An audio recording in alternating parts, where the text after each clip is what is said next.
Welcome to day 44 of our 260-day Bible reading plan. We are continuing on the 10th book of the Bible, the book of 2 Samuel. Chapter 11.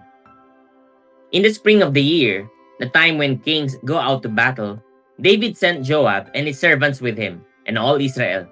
And they ravaged the Ammonites and besieged Rabbah. But David remained at Jerusalem.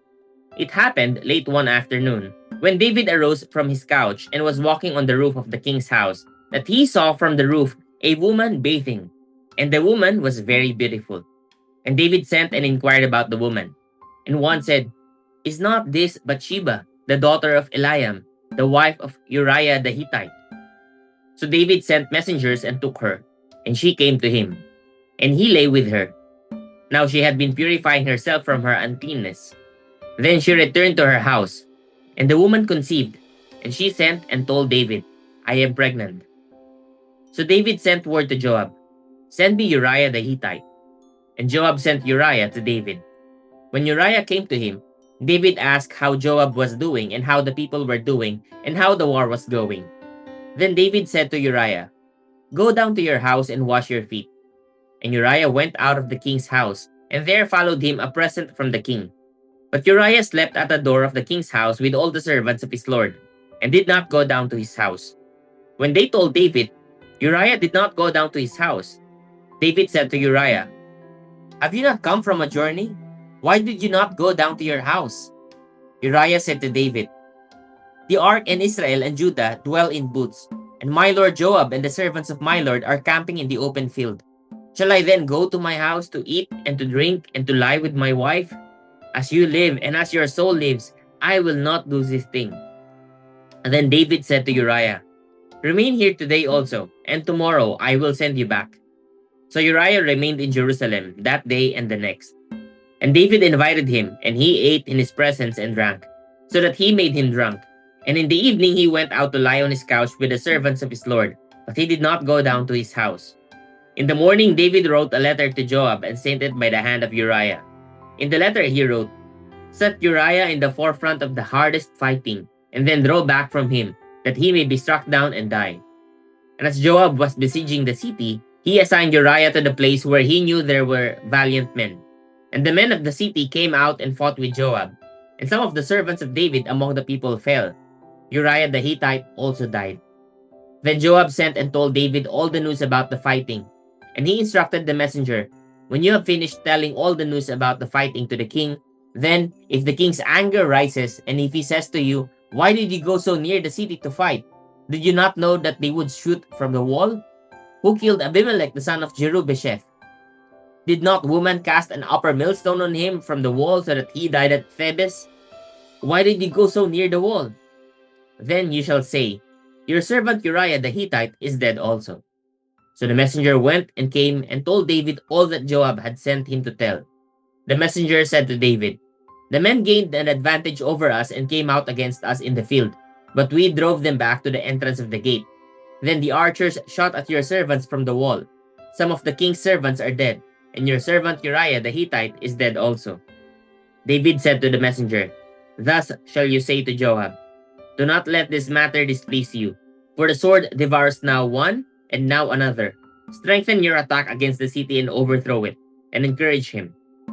When the wife of Uriah heard that Uriah her husband was dead, she lamented over her husband. And when the mourning was over, David sent and brought her to his house, and she became his wife and bore him a son. But the thing that David had done displeased the Lord. Chapter 12. And the Lord sent Nathan to David. He came to him and said to him, "There were two men in a certain city, the one rich and the other poor. The rich man had very many flocks and herds, but the poor man had nothing but one little ewe lamb, which he had bought, and he brought it up, and it grew up with him and with his children. It used to eat of his morsel and drink from his cup, and lie in his arms, and it was like a daughter to him. Now there came a traveler to the rich man, and he was unwilling to take one of his own flock or herd to prepare for the guest who had come to him. But he took the poor man's lamb and prepared it for the man who had come to him. Then David's anger was greatly kindled against the man, and he said to Nathan, "As the Lord lives, The man who has done this deserves to die, and he shall restore the lamb fourfold, because he did this thing, and because he had no pity. Nathan said to David, You are the man. Thus says the Lord, the God of Israel. I anointed you king over Israel, and I delivered you out of the hand of Saul. And I gave you your master's house and your master's wives into your arms, and gave you the house of Israel and of Judah. And if this were too little, I would add to you as much more. Why have you despised the word of the Lord to do what is evil in his sight? You have struck down Uriah the Hittite with a sword, and have taken his wife to be your wife, and have killed him with the sword of the Ammonites. Now therefore the sword shall never depart from your house, because you have despised me, and have taken the wife of Uriah the Hittite to be your wife. Thus says the Lord, Behold, I will raise up evil against you out of your own house, and I will take your wives before your eyes, and give them to your neighbor, and he shall lie with your wives in the sight of this sun. For you did it secretly, but I will do this thing before all Israel and before the sun. David said to Nathan, I have sinned against the Lord. And Nathan said to David, The Lord also has put away your sin. You shall not die. Nevertheless, because by this deed you have utterly scorned the Lord, the child who is born to you shall die. Then Nathan went to his house. And the Lord afflicted the child that Uriah's wife bore to David, and he became sick. David therefore sought God on behalf of the child. And David fasted and went in and lay all night on the ground. And the elders of his house stood beside him to raise him from the ground, but he would not, nor did he eat food with them. On the seventh day the child died. And the servants of David were afraid to tell him that the child was dead. For they said, Behold, while the child was yet alive, we spoke to him, and he did not listen to us. How then can we say to him, The child is dead? He may do himself some harm. But when David saw that his servants were whispering together, David understood that the child was dead. And David said to his servants, Is the child dead? They said, He is dead.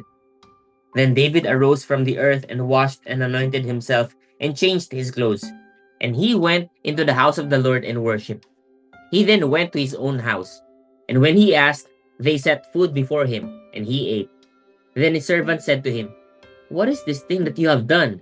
You fasted and wept for the child while he was alive.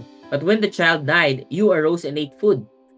He said, While the child was still alive, I fasted and wept, for I said, Who knows whether the Lord will be gracious to me, that the child may live? But now he is dead. Why should I fast? Can I bring him back again? I shall go to him, but he will not return to me. Then David comforted his wife Bathsheba, and went into her and lay with her. And she bore a son, and he called his name Solomon. And the Lord loved him, and sent a message by Nathan the prophet. So he called his name Jedediah, because of the Lord. Now Joab fought against Rabbah of the Ammonites and took the royal city. And Joab sent messengers to David and said, I have fought against Rabbah. Moreover, I have taken the city of waters. Now then, gather the rest of the people together and encamp against the city and take it, lest I take the city and it be called by my name. So David gathered all the people together and went to Rabbah and fought against it and took it. And he took the crown of their king from his head. The weight of it was a talent of gold, and in it was a precious stone, and it was placed on David's head. And he brought out the spoil of the city, a very great amount. And he brought out the people who were in it, and set them to labor with saws and iron picks and iron axes, and made them toil at the brick kilns. And thus he did to all the cities of the Ammonites. Then David and all the people returned to Jerusalem. Chapter 13. Now Absalom, David's son, had a beautiful sister, whose name was Tamar. And after a time, Amnon, David's son, loved her. And Amnon was so tormented that he made himself ill because of his sister Tamar, for she was a virgin, and it seemed impossible to Amnon to do anything to her. But Amnon had a friend, whose name was Jonadab, the son of Shimeah, David's brother. And Jonadab was a very crafty man. And he said to him, O son of the king, why are you so haggard morning after morning? Will you not tell me? Amnon said to him, I love Tamar, my brother Absalom's sister. Jonadab said to him, Lie down on your bed and pretend to be ill. And when your father comes to see you, say to him, Let my sister come and give me bread to eat and prepare the food in my sight, that I may see it and eat it from her hand. So Amnon lay down and pretended to be ill. And when the king came to see him, Amnon said to the king, Please let my sister Tamar come and make a couple of cakes in my sight, that I may eat from her hand. Then David sent home to Tamar, saying, Go to your brother Amnon's house and prepare food for him. So Tamar went to her brother Amnon's house, where he was lying down. And she took dough and kneaded it, and made cakes in his sight and baked the cakes. And she took the pan and emptied it out before him, but he refused to eat. And Amnon said, Send out everyone from me. So everyone went out from him. And then Amnon said to Tamar, Bring the food into the chamber, that I may eat from your hand. And Tamar took the cakes she had made and brought them into the chamber to Amnon her brother. But when she brought them near him to eat, he took hold of her and said to her, Come, lie with me, my sister. She answered him, No, my brother, do not violate me, for such a thing is not done in Israel. Do not do this outrageous thing. As for me, where could I carry my shame? And as for you, you would be as one of the outrageous fools in Israel. Now therefore, please speak to the king, for he will not withhold me from you. But he would not listen to her, and being stronger than she, he violated her and lay with her. Then Amnon hated her with very great hatred, so that the hatred with which he hated her was greater than the love with which he had loved her. And Amnon said to her, Get up, go. But she said to him, No, my brother, for this wrong in sending me away is greater than the other that you did to me. But he would not listen to her. He called the young man who served him and said, Put this woman out of my presence and bolt the door after her.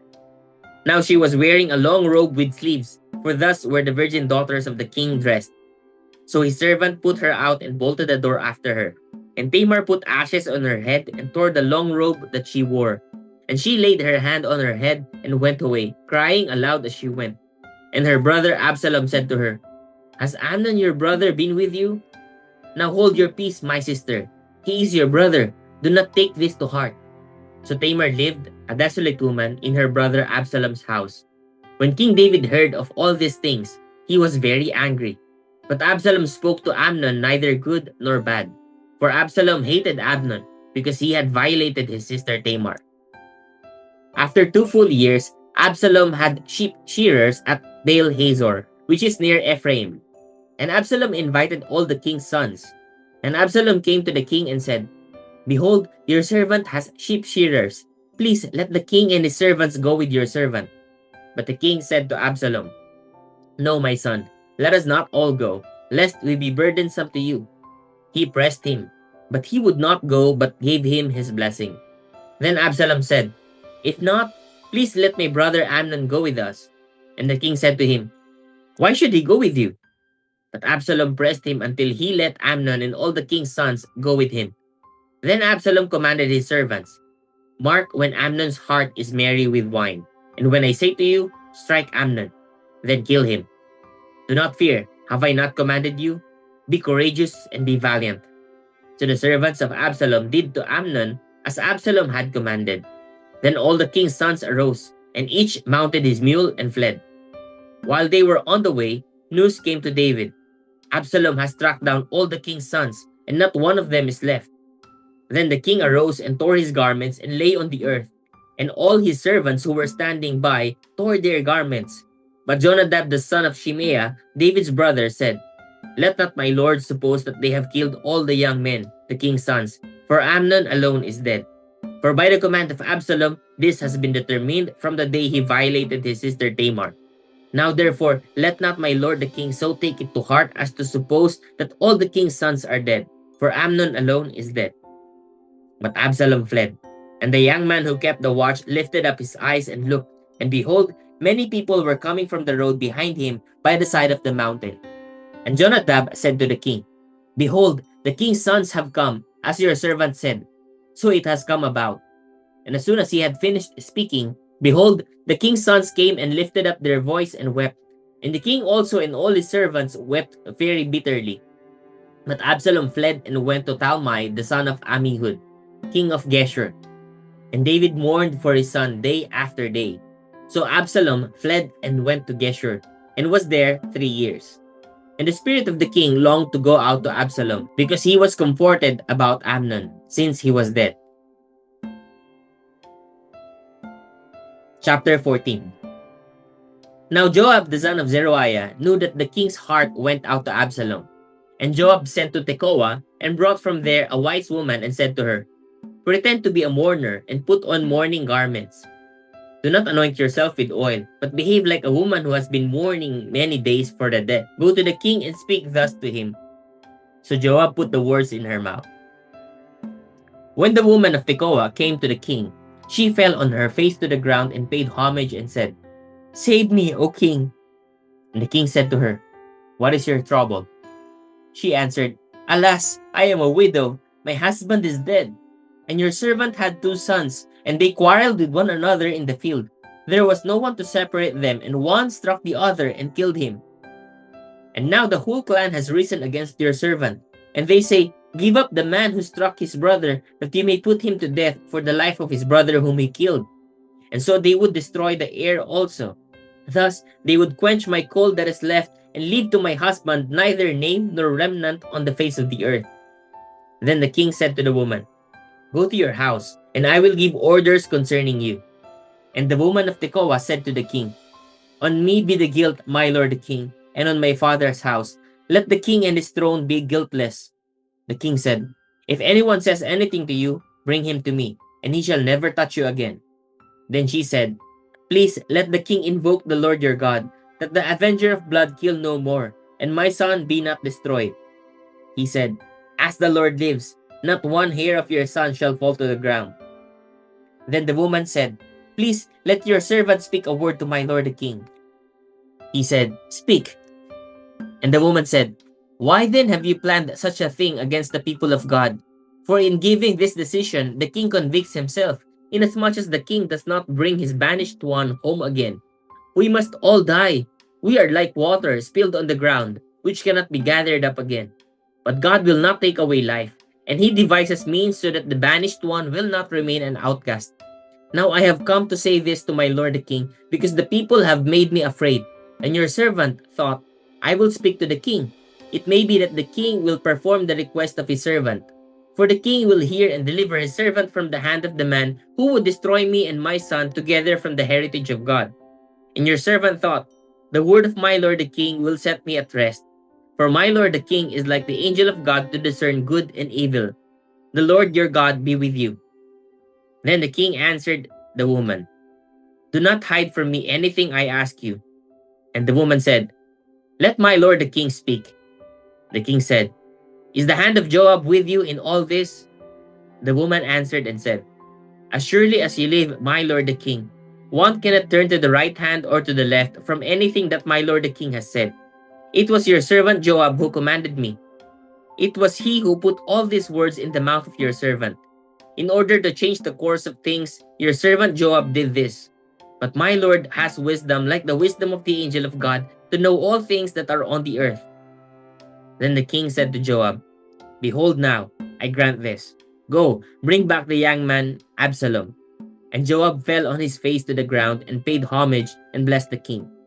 And Joab said, Today your servant knows that I have found favor in your sight, my lord the king, in that the king has granted the request of his servant.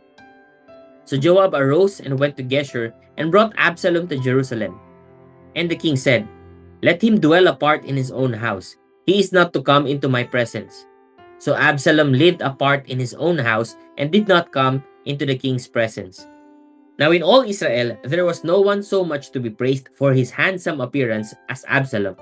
From the sole of his foot to the crown of his head, there was no blemish in him. And when he cut the hair of his head, for at the end of every year he used to cut it, when it was heavy on him, he cut it, he weighed the hair of his head, 200 shekels by the king's weight. There were born to Absalom 3 sons, and 1 daughter, whose name was Tamar. She was a beautiful woman. So Absalom lived 2 full years in Jerusalem, without coming into the king's presence. Then Absalom sent for Joab, to send him to the king. But Joab would not come to him. And he sent a second time, but Joab would not come. Then he said to his servants, See, Joab's field is next to mine, and he is barely there. Go and set it on fire. So Absalom's servants set the field on fire. Then Joab arose and went to Absalom at his house and said to him, "Why have your servants set my field on fire?" Absalom answered Joab, "Behold, I sent word to you. Come here, that I may send you to the king to ask, Why have I come from Geshur? It would be better for me to be there still. Now therefore let me go into the presence of the king, and if there is guilt in me, let him put me to death." Then Joab went to the king and told him, and he summoned Absalom. So he came to the king and bowed himself on his face to the ground before the king. And the king kissed Absalom. Chapter 15. After this, Absalom got himself a chariot and horses, and 50 men to run before him. And Absalom used to rise early and stand beside the way of the gate. And when any man had a dispute to come before the king for judgment, Absalom would call to him and say, "From what city are you?" And when he said, "Your servant is of such and such a tribe in Israel," Absalom would say to him, "See, your claims are good and right, but there is no man designated by the king to hear you." Then Absalom would say, "Oh, that I were judge in the land! Then every man with the dispute or cause might come to me, and I would give him justice." And whenever a man came near to pay homage to him, he would put out his hand and take hold of him and kiss him. Thus Absalom did to all of Israel who came to the king for judgment. So Absalom stole the hearts of the men of Israel. And at the end of 4 years, Absalom said to the king, "Please let me go and pay my vow, which I have vowed to the Lord in Hebron. For your servant vowed a vow while I lived at Geshur in Aram, saying, If the Lord will indeed bring me back to Jerusalem, then I will offer worship to the Lord." The king said to him, "Go in peace." So he arose and went to Hebron. But Absalom sent secret messengers throughout all the tribes of Israel, saying, "As soon as you hear the sound of the trumpet, then say, Absalom is king at Hebron."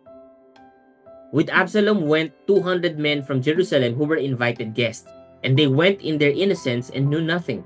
And while Absalom was offering the sacrifices, he sent for Ahithophel the Gilonite, David's counselor, from his city Gilo. And the conspiracy grew strong, and the people with Absalom kept increasing. And the messenger came to David, saying, "The hearts of the men of Israel have gone after Absalom." Then David said to all his servants who were with him at Jerusalem, "Arise, and let us flee, or else there will be no escape for us from Absalom. Go quickly, lest he overtake us quickly and bring down ruin on us and strike the city with the edge of the sword." And the king's servants said to the king, "Behold, your servants are ready to do whatever my lord the king decides." So the king went out and all his household after him. And the king left 10 concubines to keep the house.